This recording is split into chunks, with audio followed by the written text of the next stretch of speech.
बदलते भारत की शान।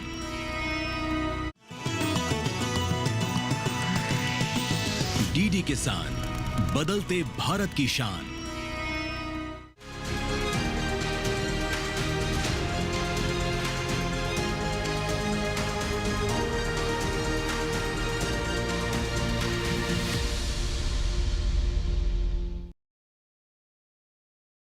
नमस्कार, दूरदर्शन किसान पर आप सभी का स्वागत है। आप देख रहे हैं कार्यक्रम कृषि दर्शन और मैं हूं आपके साथ पुलकित शुक्ला। कृषि दर्शन के इस कार्यक्रम के माध्यम से हम आप तक कृषि जगत से जुड़ी हुई तमाम महत्वपूर्ण जानकारियां आप तक पहुंचाते हैं, ताकि आप उन जानकारियों का सही तरीके से सही समय पर इस्तेमाल कर अपनी खेती किसानी में परिवर्तन ला सकें, अपनी लागत को कम करके अपने मुनाफे को किसान भाई बढ़ा सकें। जैसे कि आप सभी जानते हैं, कृषि दर्शन के इस कार्यक्रम में हम 3 सेगमेंट्स के बारे में बात करते हैं, जिसमें सबसे पहले बात होती है विज्ञान किसान, फिर हम बात करते हैं कृषि स्टार्टअप की और अंत में बात होती है फार्मिंग इंडिया की। तो चलिए शुरुआत करते हैं आज के कार्यक्रम कृषि दर्शन की और जानते हैं कुछ खास जानकारी कृषि जगत से जुड़ी हुई।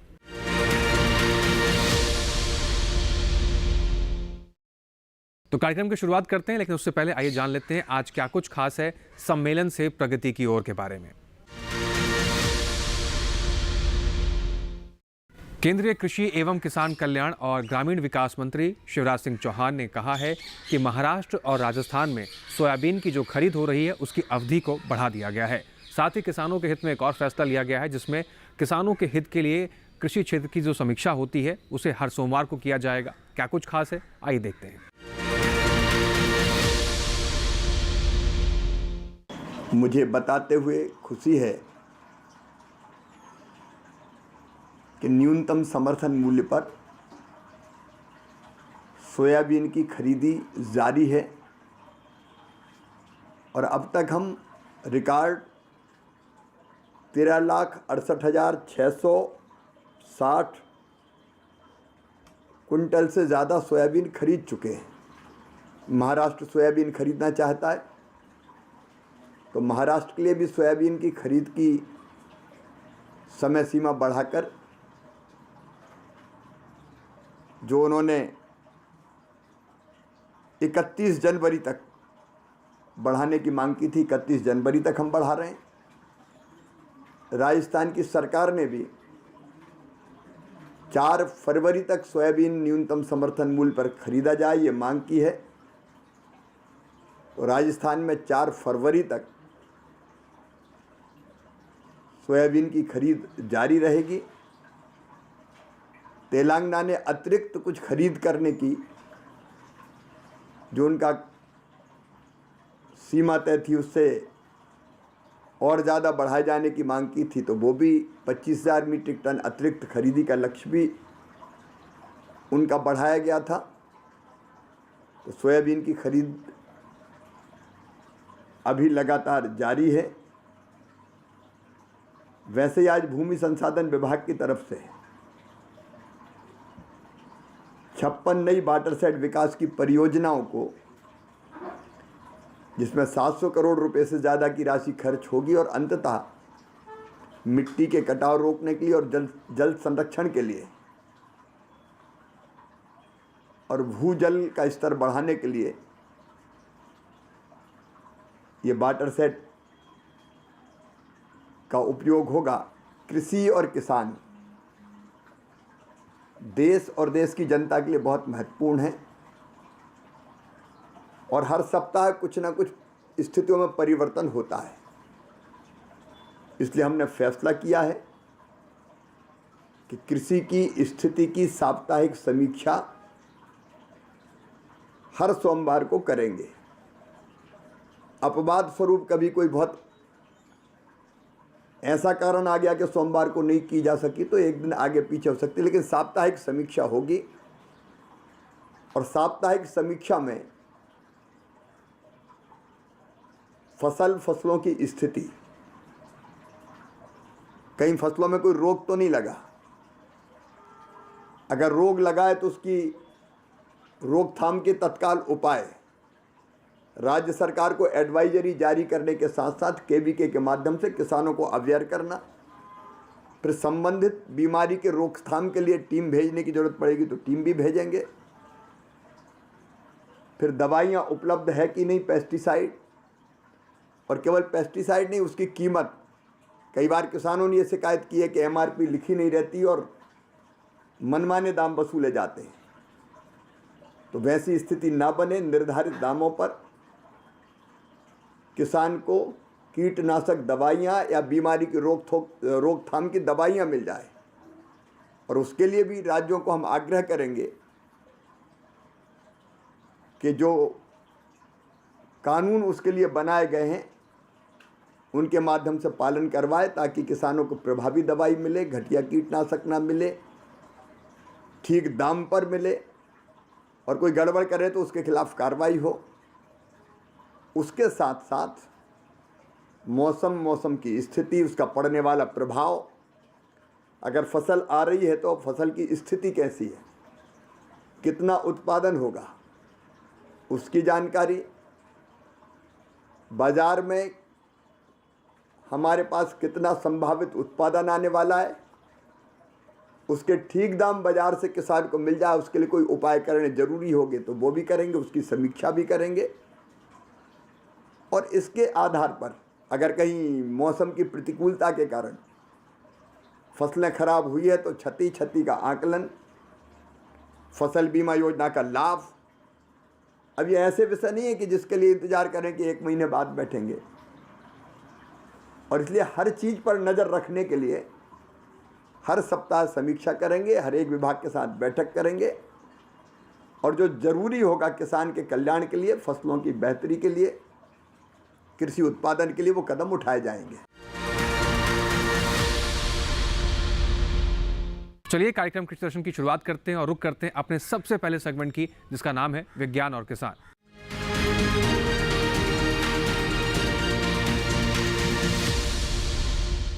दोस्तों, हम आपको आज बताएंगे विज्ञान और किसान में एक खास महत्वपूर्ण फसल के बारे में, जिसका नाम है बेबी कॉर्न की फसल। बेबी कॉर्न एक ऐसी फसल है जिसको हम कहते हैं मक्के की शिशु रूप अवस्था। ये एक ऐसी अवस्था है जिसके जरिए किसान भाई न केवल अपने पशुओं के लिए पशु चारा इकट्ठा कर सकते हैं, बल्कि आमदनी का एक अच्छा खासा जरिया भी बना सकते हैं। जो बेबी कॉर्न की फसल है वो आजकल शहरों से जुड़े हुए जो तमाम जगह हैं वहाँ पर बहुत तेज़ी से इसकी मांग बढ़ रही है। किसान भाई इसकी फसल लगाकर अच्छी खासी कमाई कर सकते हैं, लेकिन आपको करना क्या क्या है, आइए देखते हैं एक रिपोर्ट के जरिए। मोटे अनाज के रूप में कभी गरीबों द्वारा इस्तेमाल की जाने वाली मक्का आज उद्योग जगत में भी अपना स्थान बना चुकी है। ये एक बहुउपयोगी फसल है। ये मनुष्य के साथ साथ पशुओं के आहार का भी प्रमुख अवयव है। बेबी कॉर्न मक्का से प्राप्त होने वाले बिना परागित भुट्टो को ही कहा जाता है। इसका पौष्टिक मूल्य अन्य सब्जियों से अधिक है तथा पत्तों में लिपटे रहने के कारण ये रासायनिक कीटनाशकों के प्रभाव से लगभग मुक्त रहता है। इसमें phosphorus, carbohydrate, protein, calcium, iron व विटामिन प्रचुर मात्रा में पाए जाते हैं।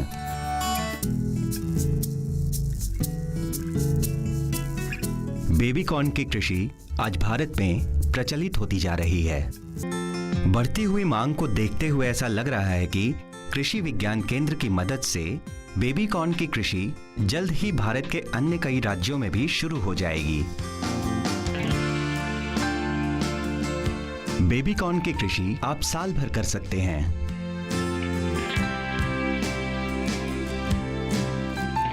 इसकी कृषि के लिए क्षेत्र का तापमान 22 से 28 डिग्री सेल्सियस के बीच और हवा में उचित नमी की आवश्यकता होती है। बेबी कॉर्न की कृषि किसी भी मिट्टी जिसकी जल धारण क्षमता अधिक हो में संभव है, पर यदि मिट्टी दोमट या बलुई दोमट हो तो इसकी कृषि और भी आसान हो जाएगी।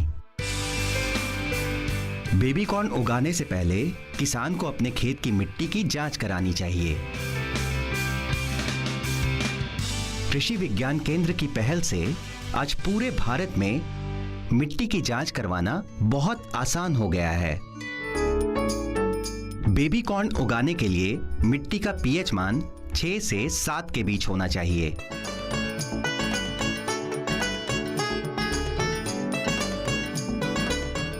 मिट्टी की अम्लता के साथ साथ कुछ जरूरी खनिज जैसे नाइट्रोजन, फास्फोरस और पोटैश का भी ध्यान रखना चाहिए।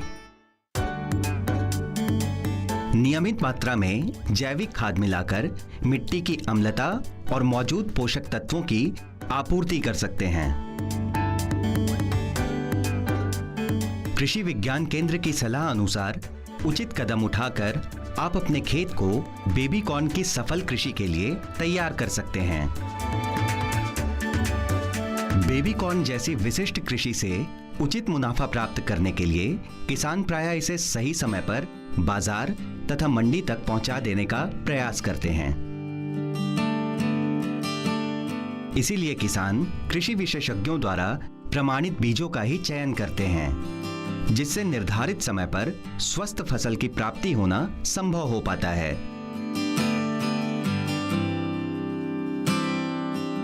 ये प्रमाणित बीज आपको कृषि विज्ञान केंद्र या सरकार द्वारा मान्यता प्राप्त बीज विक्रेताओं से आसानी से मिल जाते हैं।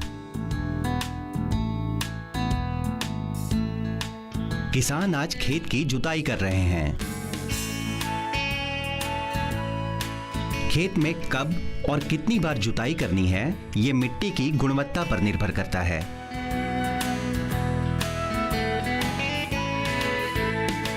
इनके खेत की मिट्टी बलुई है, इसलिए 2 से 3 बार की जुताई से ही मिट्टी भुरभुरी हो जाएगी।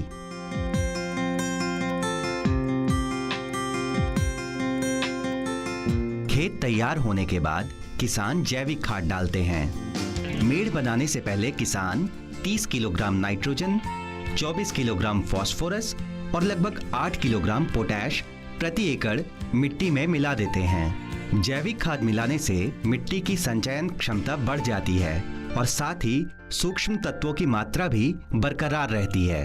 इसके बाद किसान खेत में मेड़ बनाने की प्रक्रिया शुरू करते हैं। किसान 8 से 10 इंच या लगभग 1 बीता ऊंची मेड़ बनाकर बेबी कॉर्न की कृषि आरंभ करते हैं। इस बात का भी ध्यान रखा जाता है कि मेड़ से मेड़ की दूरी लगभग 45 सेंटीमीटर या 1.5 फुट हो। इन सब बातों को सुनिश्चित कर लेने के बाद किसान बुआई आरंभ करते हैं।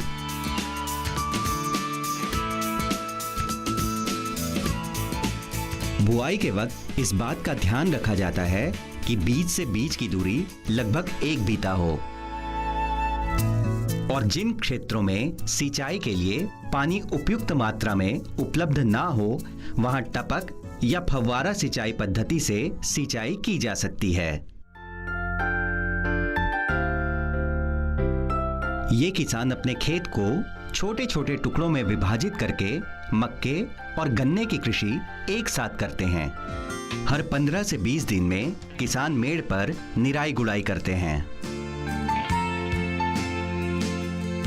निराई गुड़ाई करने से मिट्टी ढीली हो जाती है, जिससे बेबी कॉर्न का विकास अच्छी तरह से हो पाता है। आज रोपण किए 60 दिन हो चुके हैं। बेबी कॉर्न के पौधों के ऊपर पूंछ के आकार की मंजरी दिखने लगी है, जो खिलकर फूल का रूप ले लेंगी। ये पौधों में बालियां आने का संकेत है। किसान समय दर समय अपने खेत का निरीक्षण करते हैं।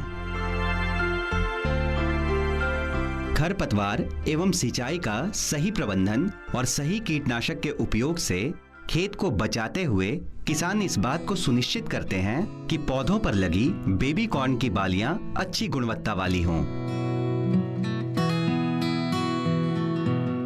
आज रोपण किए 90 दिन हो चुके हैं। बेबी कॉर्न की फसल अब बिल्कुल तैयार दिख रही है। हर एक पौधे पर लगी बालियों को ध्यानपूर्वक तोड़कर इन टोकरियों में भरा जा रहा है। बेबी कॉर्न की उपज इसके किस्मों की क्षमता एवं मौसम पर निर्भर करती है। अगर सब कुछ इसकी कृषि के लिए अनुकूल रहा तो 1 एकड़ क्षेत्रफल से लगभग 2700 किलोग्राम बेबी कॉर्न की प्राप्ति संभव है।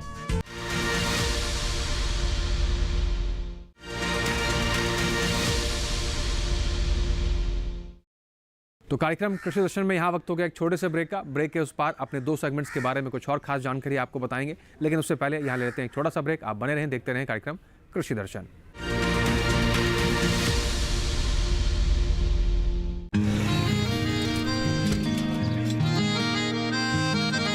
क्या बात है भाई, आजकल तो काफी खुश नजर आ रहे हो।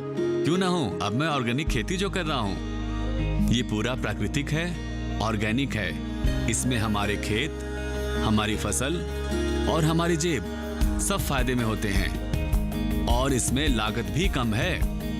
जी हाँ, आप भी ऑर्गेनिक खाद का प्रयोग करें, अपनी फसल और मिट्टी को तंदुरुस्त बनाएं और आपकी आमदनी में इजाफा करें। अधिक जानकारी के लिए किसान call centre toll free number 1800-180-1551 पर कॉल करें और लॉग ऑन करें kisan.gov.in और farmer.gov.in। कृषि और किसान कल्याण मंत्रालय द्वारा किसान हित में जारी।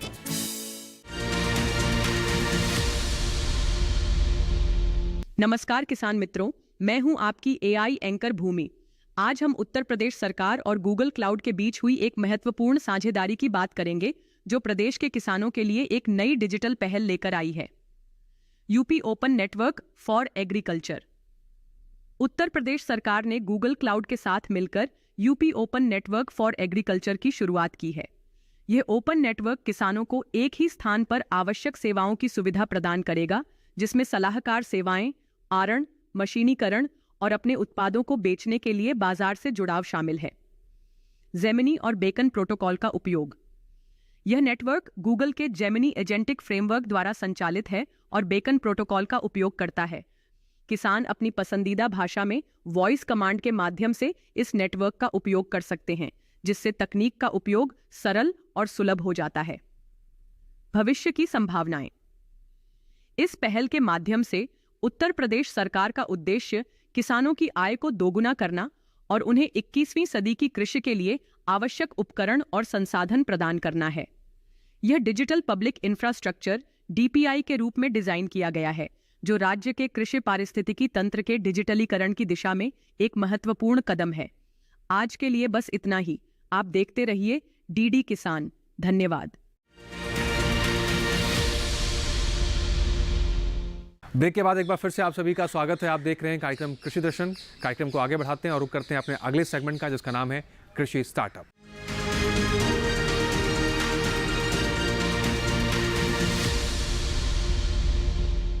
दोस्तों, आप सभी जानते हैं कि हमारे देश का जो कृषि क्षेत्र है, इसके अंदर अपार संभावनाएं हैं और इन्हीं अपार संभावनाओं को समझते हुए न हमारे देश के केवल किसान बल्कि हमारे देश के युवा भी कृषि क्षेत्र से जुड़ रहे हैं।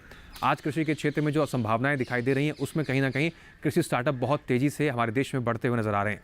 कैसे कृषि स्टार्टअप हमारे देश की कृषि व्यवस्था को बदल रहे हैं, हमारे किसानों के हालात को बदल रहे हैं, आइए देखते हैं। और कैसे आप भी कृषि स्टार्टअप करके एक अच्छा खासा मुनाफा कमा सकते हैं।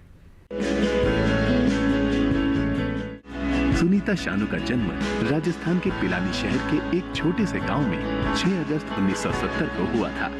बचपन से ही सुनीता ने अपने माता पिता को परेशानियों से जूझता हुआ देखा था। एक दुर्घटना में इनके पिता की आंखें चली गई, जिसके कारण इनके परिवार पर दुखों का पहाड़ टूट पड़ा था। सुनीता के पिता खेती किया करते थे, लेकिन आंखें चली जाने के बाद वो लाचार हो चुके थे। सुनीता शानू के जीवन का संघर्ष यहीं से शुरू हो गया। इनके माता पिता को सुनीता से काफी उम्मीदें थी। बचपन से ही सुनीता घर के काम में निपुण तो थी ही, साथ ही पढ़ाई में भी रुचि रखती थी।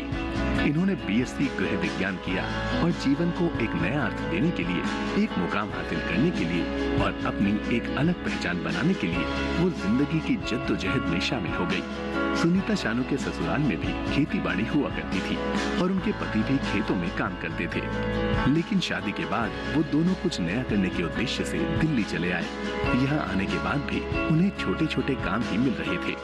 आर्थिक मजबूरी को दूर करने के लिए सुनीता और उनके पति ने अपना व्यवसाय शुरू करने का फैसला लिया। उन्होंने चाय का एक छोटा व्यवसाय शुरू किया। बस 5 किलो चाय पत्ती लेकर पति पत्नी उस काम में जुट गए। धीरे धीरे उनका ये चाय व्यवसाय आगे बढ़ गया। विकास का पौधा अंकुरित होने लगा। सुनीता शानू का ये चाय व्यवसाय चलने लगा। उनके इस व्यवसाय को नया आकाश मिलने लगा। व्यवसाय आगे बढ़ने लगा और फिर क्या था, सुनीता शानू कामयाबी की राह पर आगे चलने लगी। उन्होंने पीछे मुड़कर कभी नहीं देखा। उनका मजाक उड़ाने वाले लोग, उन्हें कमजोर समझने वाले उनसे ही प्रेरणा लेने लगे। धीरे धीरे उनका ये व्यवसाय इतना बढ़ गया कि उनके इस व्यवसाय से दूसरी महिलाएं भी जुड़ने लगी। सुनीता शानू टी बोर्ड की सदस्य बन गई। देश के तमाम टी बागानों से वो चाय खरीदने लगी। सुनीता शानू ने जब देखा कि उनका ये व्यवसाय काफी आगे बढ़ गया है, तो उन्होंने एक छोटा सा कमरा किराए पर ले लिया। साथ ही अपनी इस चाय फैक्ट्री का नाम सुनीता सप्लायर्स रख दिया। इन्होंने कुछ वर्कर्स भी अपने काम के लिए रखे। आज सुनीता शानू सफल उद्यमी है। उनकी चाय का बिजनेस देश और विदेश में अपनी अलग पहचान बना रहा है। इनके यहाँ बनी फ्लेवर टी जैसे ग्रीन और व्हाइट की मांग बाजार में हमेशा ही बनी रहती है। सुनीता शानू ने जो कामयाबी हासिल की है, उसके पीछे उनकी खुद की गई दिन रात की मेहनत है। उनका मानना है कि देश को विकास की राह पर ले जाने के लिए महिलाओं का विकास बहुत जरूरी है। इनके फैक्ट्री में काम करने वाली महिलाएं इनसे बेहद प्रभावित हैं और वो भी सुनीता शानू की तरह कामयाब होने की राह पर अग्रसर हैं।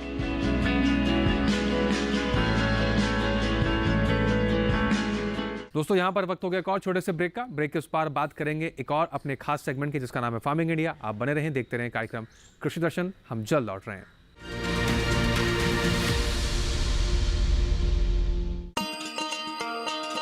किसान भाइयों, गांठ बांध लो, गांठ बांध लो। बात बहुत है काम की, समृद्धि के पैगाम की। मिट्टी के मिजाज को समझो, मिट्टी के हर राज को समझो। मिट्टी की तुम जांच कराओ, मुफ्त सॉइल हेल्थ कार्ड ले जाओ। कभी मुनासिब बीज लगाओ, सही किस्म की खाद ले आओ। जितनी जरूरी उतनी डालो, सही मात्रा खुद पहचानो। इसको अपना मंत्र बना लो, मिट्टी की सेहत तो जानो। बात बहुत है काम की, कम लागत अधिक वरदान की। किसान भाइयों, गांठ बांध लो। आज ही मिट्टी की जांच कराएं। राज्य सरकार के कृषि अधिकारी से संपर्क करें और मुफ्त में सॉइल हेल्थ कार्ड पाएं। कृषि और किसान कल्याण मंत्रालय द्वारा किसान हित में जारी। ब्रेक के बाद एक बार फिर से आप सभी का स्वागत है। आप देख रहे हैं कार्यक्रम कृषि दर्शन। आगे बढ़ते हैं और बात करते हैं अपने अगले सेगमेंट की, जिसका नाम है फार्मिंग इंडिया।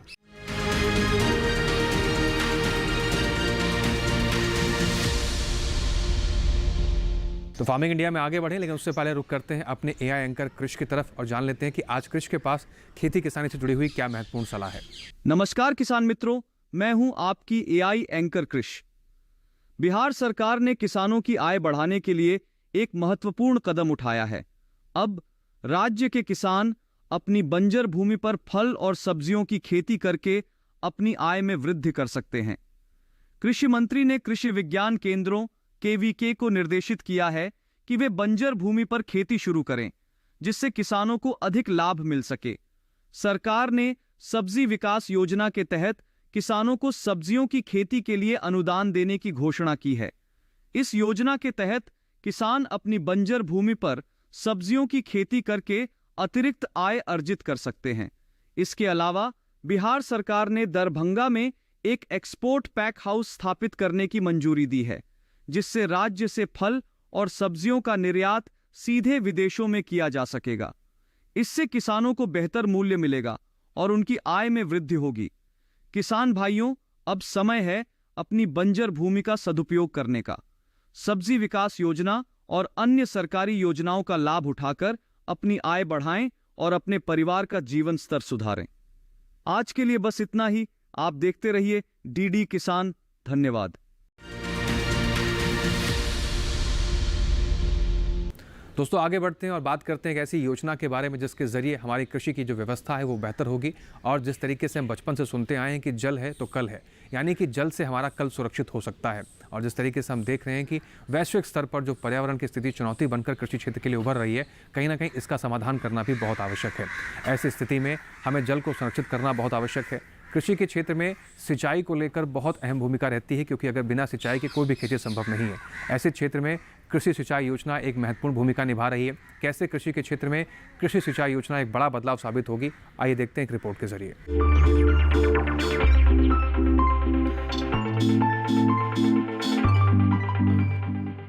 देश में करीब 14 करोड़ हेक्टेयर जमीन पर खेती होती है। 2015 में जब प्रधानमंत्री कृषि सिंचाई योजना शुरू हुई तब 6.5 करोड़ हेक्टेयर जमीन पर ही सिंचाई की सुविधाएं उपलब्ध थी। इसका मतलब ये हुआ कि आधे से भी ज्यादा जमीन बारिश के पानी पर निर्भर थी। जाहिर है वर्षा आधारित इलाकों में पैदावार कम होती है और किसानों को खेती से उतना लाभ नहीं मिल पाता जितना मिलना चाहिए। प्रधानमंत्री कृषि सिंचाई योजना का असल मकसद हर खेत तक पानी पहुंचाना है। यह अम्ब्रेला स्कीम है और इसमें मुख्य रूप से 2 घटकों को शामिल किया गया है।